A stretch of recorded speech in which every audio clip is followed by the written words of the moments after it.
Good morning, students. Last time we had started with gas laws, right? And we had done the first law, that is Boyle's law. Now the next law is Charles law. Okay, so what is Charles law?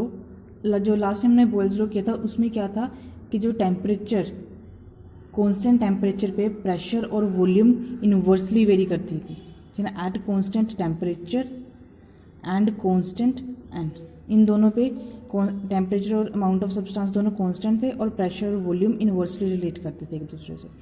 Now what happens in the Charles law?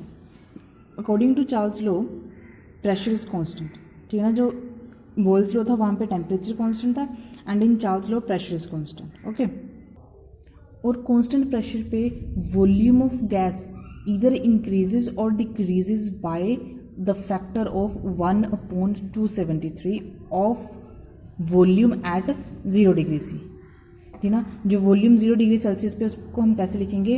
We naught means volume at 0 degree Celsius, ठीक है.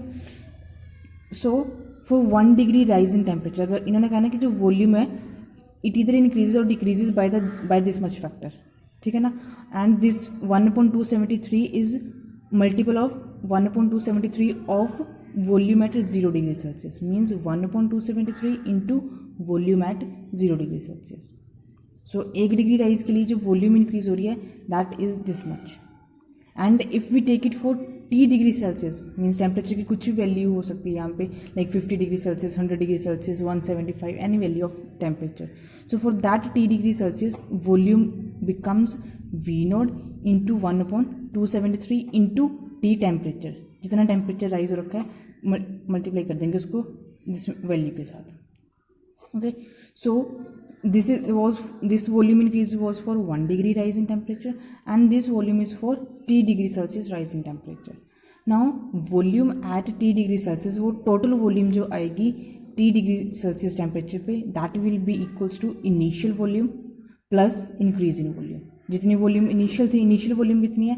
That is the volume at 0 degree Celsius, that is the initial volume, plus increase in volume कितना हो रखा है T degree Celsius के लिए, that is V node into T upon 273. So V node comes common out and the other factor that is 1 plus T upon 273. Okay, now next is the graphical representation, ठीक है ना. Means जब हमने temperature और volume का graph plot किया then what result we got. So on plotting volume versus temperature, means पहले ऐसे सिंपल वॉल्यूम और टेम्परेचर का जो ग्राफ बनाया गया that we obtained it was like this, ठीक ना, ऐसा ग्राफ मिला हमें. But what was done then, उसके बाद क्या किया गया, जो इस ग्राफ को एक्सट्रापोलेशन मीन्स उसको एक्सट्रापोलेट किया गया, इसको नीचे की तरफ इसकी जो प्लॉटिंग है वो स्टार्ट की गई, ठीक है. सो व्हाट हैपेंड देन, जब इसको बैक साइड प्लॉट करना स्टार्ट कर दिया गया, eight that time this line came and meet at the temperature of -273 degree Celsius, ठीक है ना. तो चार्ल्स लॉ में क्या किया गया, जब टेम्परेचर और वॉल्यूम का जो ग्राफ प्लॉट किया गया, उस ग्राफ को प्लॉट करने के बाद जो हमें लाइन मिली that line is being extrapolated, ठीक है ना, उसको प्लॉट किया गया, ठीक है ना, बैक साइड पे.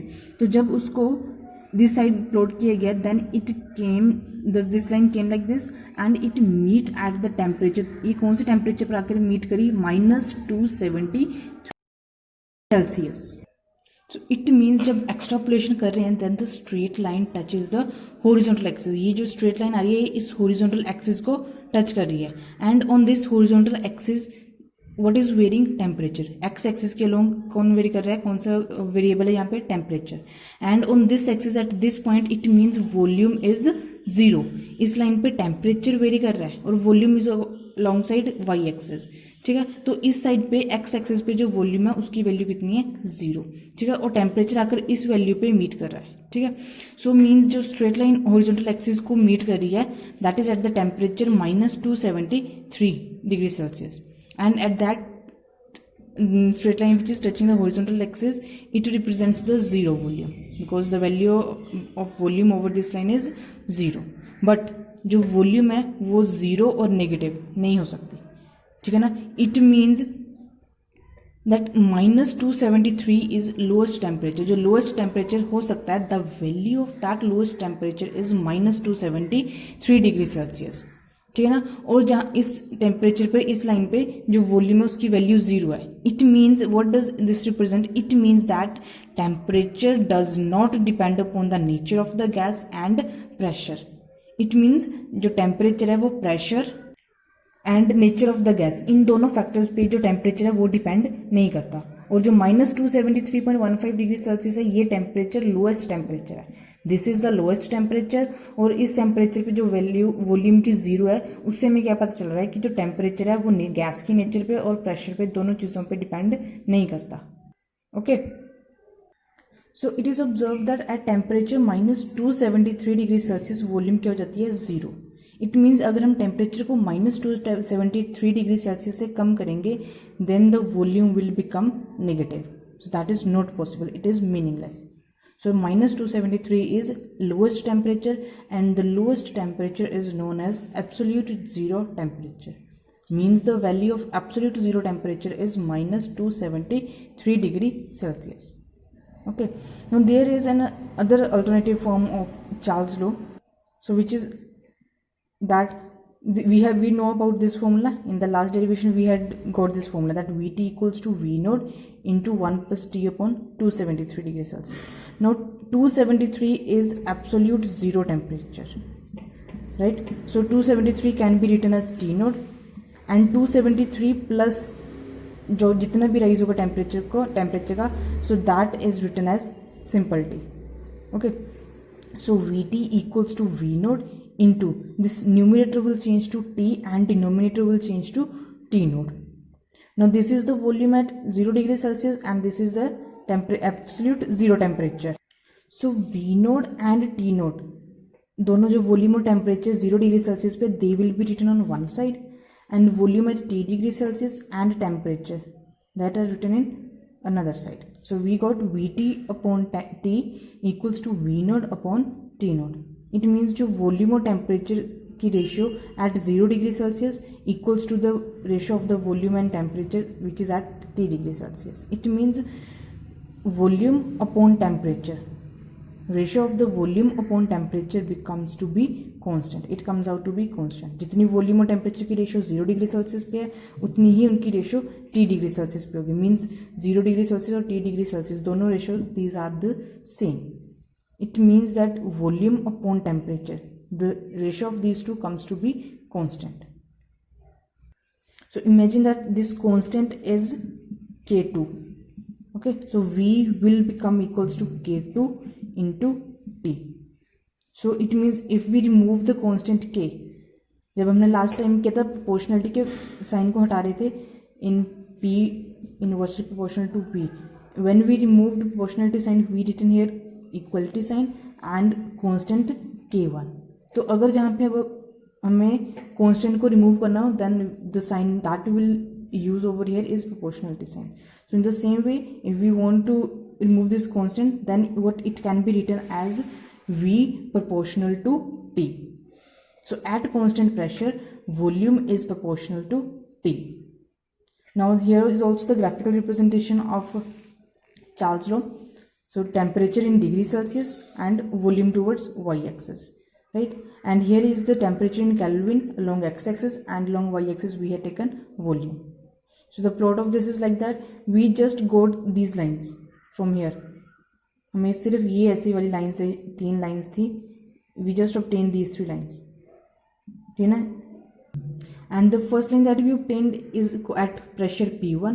Second line is at P2. Third line is at P3. Means इस जब V और P का प्लॉट किया गया तो प्रेशर को कांस्टेंट रखा गया. इस यहाँ पे कुछ और प्रेशर था, बट इस सारी लाइन को कांस्टेंट प्रेशर रखकर, ठीक है ना, प्रेशर को कांस्टेंट रखकर at then V and T जो इनका प्लॉट है वो प्लॉट किया गया. फिर प्रेशर को चेंज कर दिया गया and P2 came to be the new pressure, and for this whole line the pressure remains the same, and similarly for this line. So after that, when these 3 lines were obtained, again these were extrapolated. And again these came out and meet at the temperature -273 degree Celsius. Okay, and when we plotted volume versus temperature, and here the temperature is in Kelvin. Then we obtain the line, and then it came out to be straight line passing through the origin, and means here the temperature is 0 Kelvin, because we know that minus 273 degree Celsius in Kelvin, minus 273 degree Celsius है जो Kelvin में, it is 0 Kelvin, right. So minus 273 degree Celsius is equals to 0 Kelvin. ठीक है, तो this line है that came and it passes through the origin.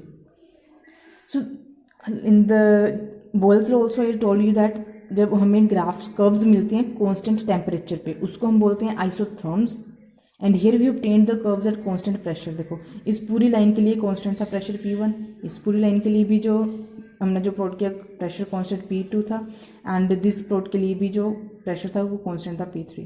Means जो हमें curves मिलते हैं, जो लाइंस मिलती हैं कांस्टेंट फिक्स्ड प्रेशर पे, उनको हम बोलते हैं आइसोबार्स.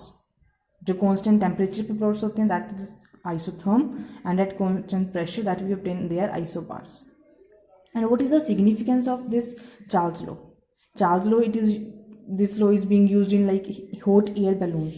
जो एयर balloons है उनमें जो गैस फिल कर रखी होती है, so when that gas is heated means gas को हीट किया गया, टेम्परेचर इंक्रीज किया, तभी गैस हीट हो रही है. और गैस हीट होगी, it's particle will get far apart from each other. पहले से पार्टिकल्स दूर होते हैं और टेम्परेचर मिलेगा तो पार्टिकल्स और ज़्यादा दूर हो जाएंगे. ठीक है ना, मीन्स उसकी जो वॉल्यूम है वो क्या हो जाएगी, इंक्रीज हो जाएगी, वो और ज़्यादा स्पेस को ऑक्यूपाई करेगी, राइट. और अगर वॉल्यूम इंक्रीज होगी, we know that density is mass per unit volume, और यहाँ पे वॉल्यूम इंक्रीज हो रही है, then what is the effect on density. Volume increase हो रही है तो डेंसिटी क्या हो जाएगी, इंक्रीज. ठीक है, हॉट एयर बैलून्स में यूज़ करते हैं. ठीक है ना, जो गैस फिल कर रखी होती है एयर बैलून्स में, ठीक है ना, उनको उस गैस को हीट कर रहे हैं, गैस क्या हो जाएगी, एक्सपैंड हो जाएगी, वॉल्यूम इंक्रीज हो जाएगी, डेंसिटी क्या हो जाएगी, कम हो जाएगी. और जब डेंसिटी कम हो जाएगी एट दैट टाइम जो बैलून्स है वो लिफ्ट अप होना शुरू हो जाएंगे, वो ऊपर को उठना शुरू हो जाएंगे. ठीक है ना, जो भी बैलून्स है जिनमें गैस को यूज़ करते हैं, ठीक है, so they follow the Charles law. ठीक है ना, यहाँ पे भी टेम्परेचर इंक्रीज हुआ, उसकी वॉल्यूम इंक्रीज होगी. It means temperature and volume they are directly proportional to each other. So this law is followed in air balloons, hot air balloons. ठीक है ना, और जब उसकी डेंसिटी कम हो जाती है, गैस की डेंसिटी कम होगी, means it becomes less dense, उसकी डेंसिटी कम होगी, तो जो एयर बैलून है इट विल स्टार्ट राइजिंग, वो लिफ्ट अप होना स्टार्ट हो जाएगा, वो ऊपर उठना शुरू हो जाएगा. सो this law is being followed in hot air balloons.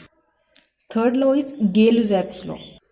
Gay-Lussac has given us the relation between pressure and temperature. Gay-Lussac ने वॉल्यूम को कांस्टेंट रखा और प्रेशर और टेम्परेचर के बीच में रिलेशन दिया that at constant volume pressure is directly proportional to temperature. और जब हम प्रोपोर्शनलिटी का साइन हटाएंगे, so there it came out to be equals to और K3, and K3 is what, constant of proportionality. हमने हर लॉ में K1, ठीक है ना, फिर नेक्स्ट में K2, and then in next one here we had use K3. These all are the constants and these are known as constant of proportionality. Okay, now the graphical representation of this law. Here we have taken temperature along the X axis and pressure along Y axis. Okay, and for first curve हमने एक volume रखी constant सारी लाइन के लिए, then V2 is constant for next V3 and then V4. These are increasing way. V1 volume कम है, फिर V2 ज़्यादा, V3 ज़्यादा, V4 ज़्यादा.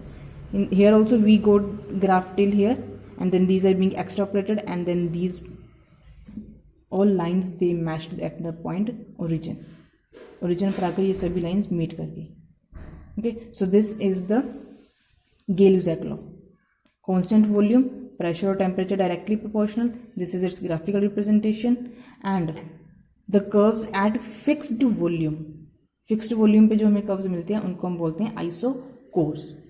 कांस्टेंट टेम्परेचर पे they are isotherms, right. Isotherm at constant temperature and isobar at constant pressure and isochore is at constant volume. Okay, and significance of this is that pressure in tyres of automobile. जो automobiles के tyre है उनमें pressure constant होता है, but during summer, गर्मियों में क्या होता है, pressure increases and in winters pressure got decreased. ठीक है। Why is it so? Because pressure is proportional to temperature. गर्मी में टेम्परेचर ज़्यादा हो जाता है तो टायर्स में प्रेशर ज़्यादा हो जाता है, सर्दी में टेम्परेचर कम हो जाता है तो the pressure in tyres decreases. This is according to Gay-Lussac law.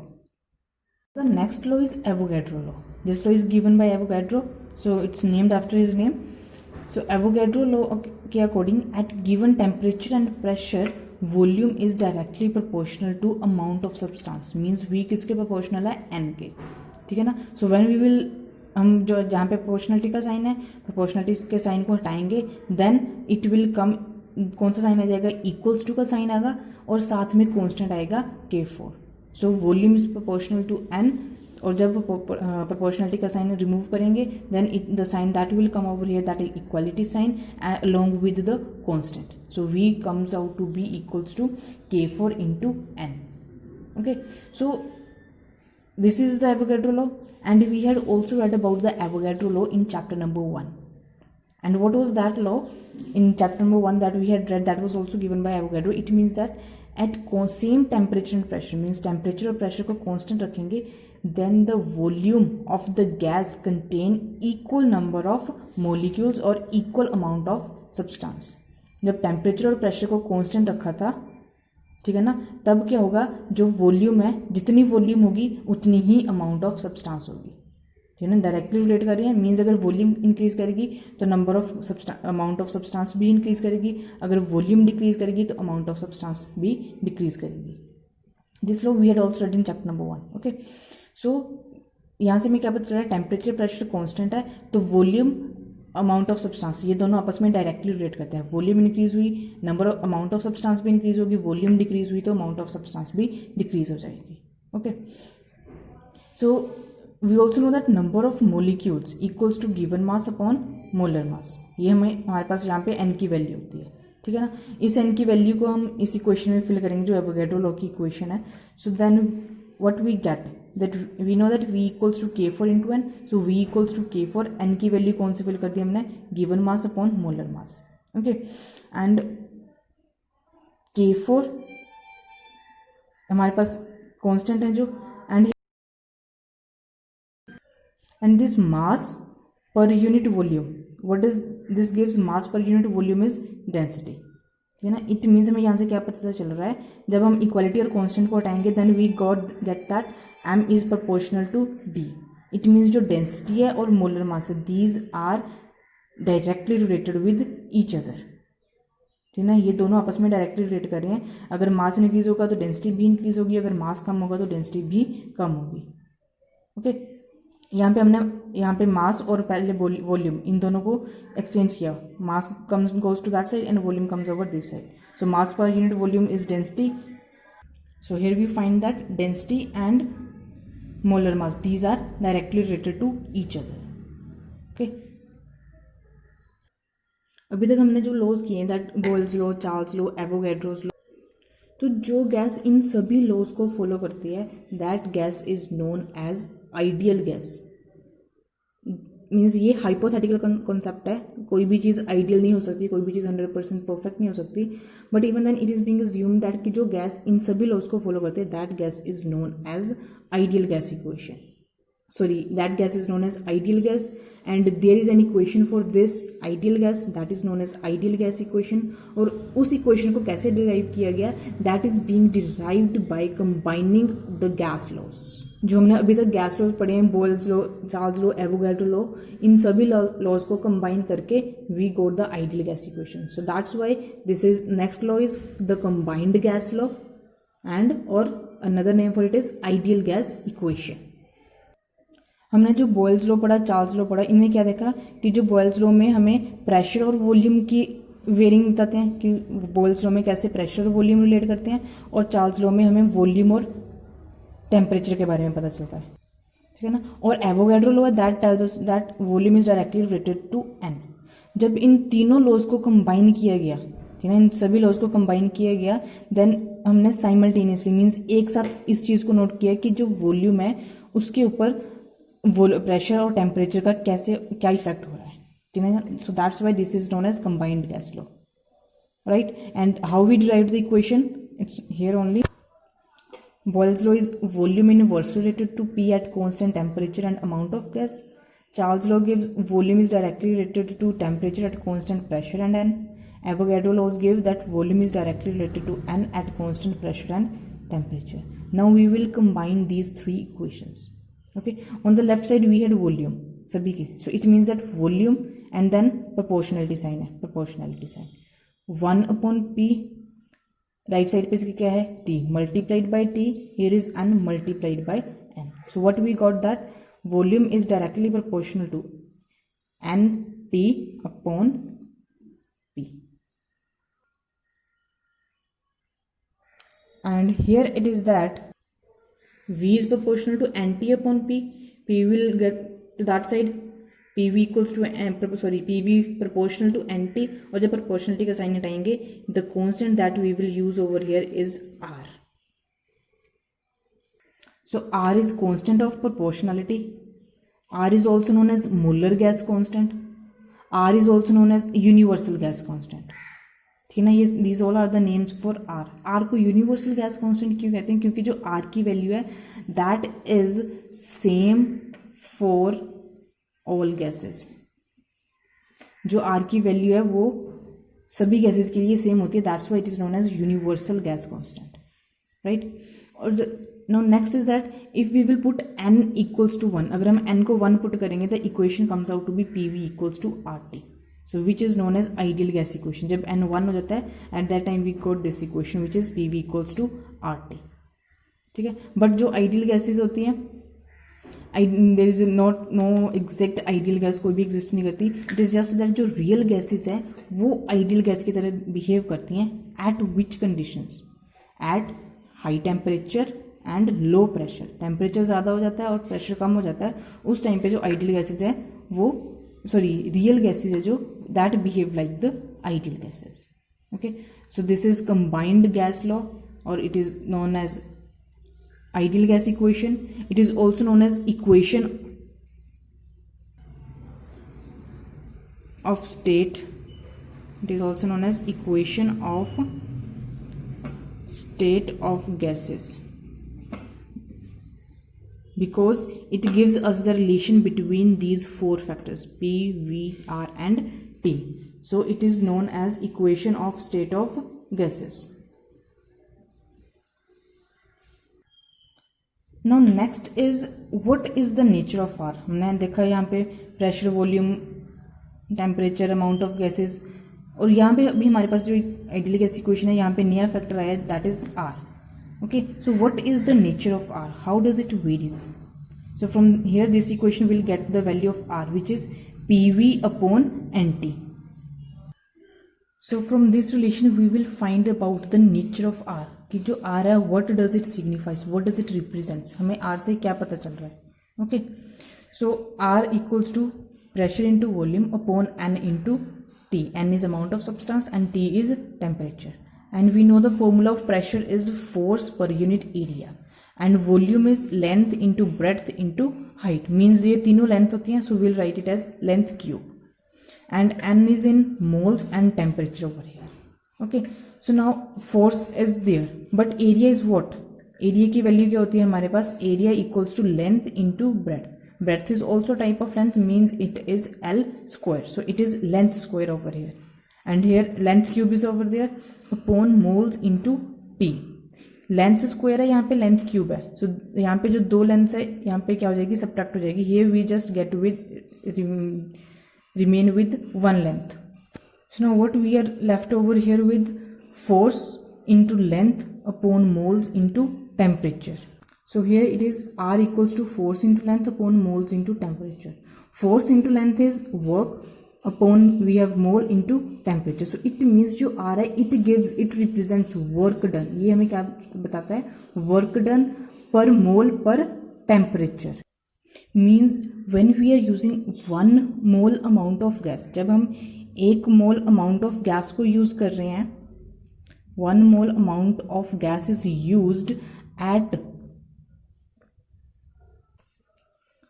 1 unit temperature. ठीक है ना, 1 mole amount of gas को यूज कर रहे हैं 1 unit temperature पे, at that time the amount of work done, ठीक है ना. So at that time the amount of work done, this signifies us R, this signifies us the value of, ये हमें किस चीज़ के बारे में बताता है, R, which is universal gas constant also known as molar gas constant and constant of proportionality.